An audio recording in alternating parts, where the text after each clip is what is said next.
Last Stop on Market Street. Words by Matt de la Pena. Pictures by Christian Robinson.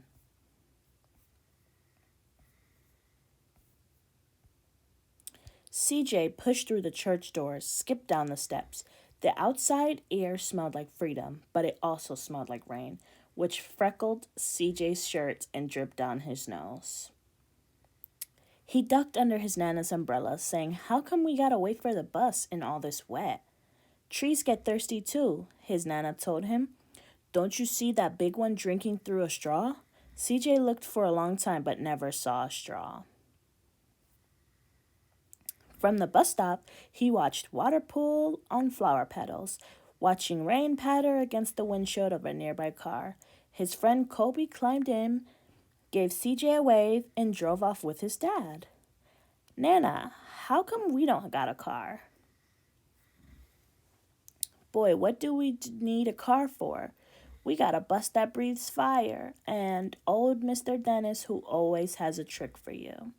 The bus creaked to a stop in front of them. It sighed and sagged, and the door swung open. "What's that I see?" Mr. Dennis asked. He pulled a coin from behind CJ's ear, placed it in his palm. Nana laughed her deep laugh and pushed CJ along. They sat right up front. The man across the way was tuning a guitar. An old woman with curlers had butterflies in a jar. Nana gave everyone a big smile and a good afternoon. She made sure CJ did the same. The bus lurched forward and stopped, lurched forward and stopped. Nana hummed as she knit. "How come we always gotta go here after church?" CJ said. "Miguel and Kobe never had to go nowhere." "I feel sorry for those boys," she told him. "They'll never get a chance to meet Bobo or the sunglass man. And I hear Trixie got herself a brand new hat." CJ stared out the window, feeling sorry for himself. He watched cars zip by on either side, watched a group of boys hop curbs on bikes. A man climbed aboard with a spotted dog. CJ gave up his seat. "How come that man can't see?" "Boy, what do you know about seeing?" Nana told him. "Some people watch the world with their ears." "That's a fact. Their noses, too," the man said, sniffing at the air. "That's a mighty fine perfume you're wearing today, ma'am." Nana squeezed the man's hand and laughed her deep laugh. Two older boys got on next. CJ watched as they moved on by and stood in back. "Sure wish I had one of those," he said. Nana set down her knitting. "What for? You got the real live thing sitting across from you.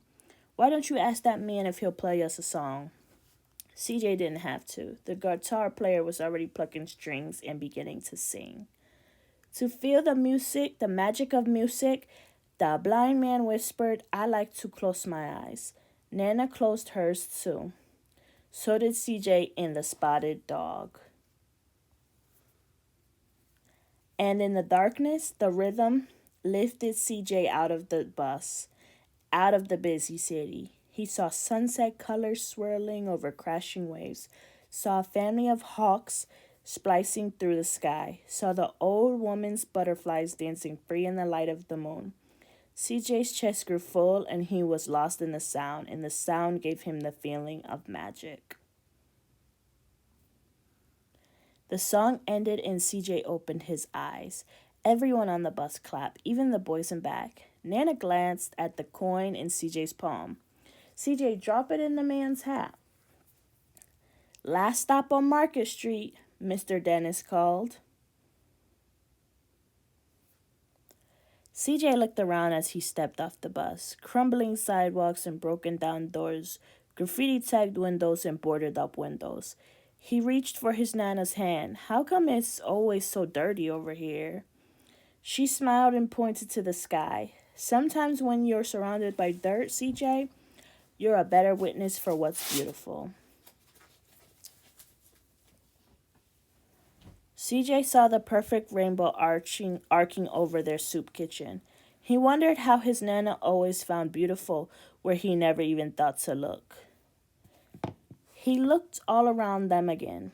at the bus rounding the corner out of sight, and the broken street lamps still lit up bright, and the stray cat's shadows moving across the wall. When he spotted their familiar faces in the window, he said, "I'm glad we came."